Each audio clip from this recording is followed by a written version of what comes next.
আজ আমি সাইকেল নিয়ে বের হয়েছি মালয়েশিয়ার গ্রামের এক রাস্তায়। আশেপাশে প্রচুর সবুজের সমারোহ, মনের মতো একটি নীরব রাস্তা, দেখার মতো একটা পরিবেশ।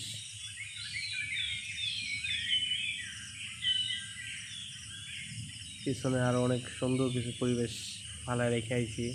তো হঠাৎ মনে হইলো ভিডিওটা করি, আপনাদের সাথে শেয়ার করি। ভাবা যায় এটা একটা গ্রামের রাস্তা, কিছুটা শহর প্রকৃতির। বিশেষ করে বাংলাদেশে গ্রামগুলোতে এরকম দেখা যায় না।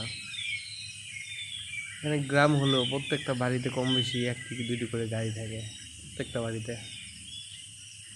এইখানকার ঘরগুলো সম্পূর্ণ আলাদা। আলাদা বলতে বাংলাদেশের থেকে সম্পূর্ণ আলাদা। বিশেষ করে আমাদের বিক্রমপুরের মতো ঘর মালয়েশিয়ার স্বপ্নেও কল্পনা করা যায় না। এই দেখুন, সামনে একটা ঘর দেখা যাচ্ছে। কে বলবে এটা বাহির, এটা গ্রাম। বাইরের এই যে সামনে, এটা হচ্ছে একটা গরুর ফার্ম। আর এখানে ছোটখাটো জঙ্গল। ওয়াও, সেরকম না পরিবেশটা?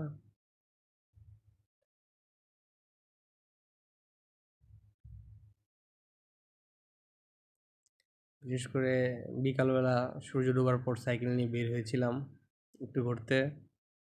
খুব ভাল লাগলো। অনেক বছর পর সাইকেল চালালাম আজকে। এই ছোটবেলার একটা স্মৃতি মনে পড়ে গেল, সাথে এরকম একটা গ্রামের রাস্তা।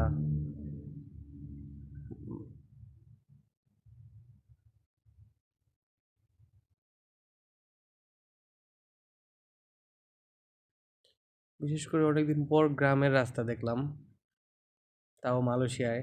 মালয়েশিয়া কখনো গ্রামে আসা হয়নি, এই প্রথম। এই যে আশেপাশে শুধু জঙ্গল, ও সেখানে প্রচুর সাপ আছে। এখানে রাত্রে বেলা হাঁটা অনিরাপদ, বিশেষ করে জঙ্গলের ভিতর দিয়ে। মালয়েশিয়া সাপের জন্য বিখ্যাত। অনেক বড় বড় সাপ থাকে এখানে।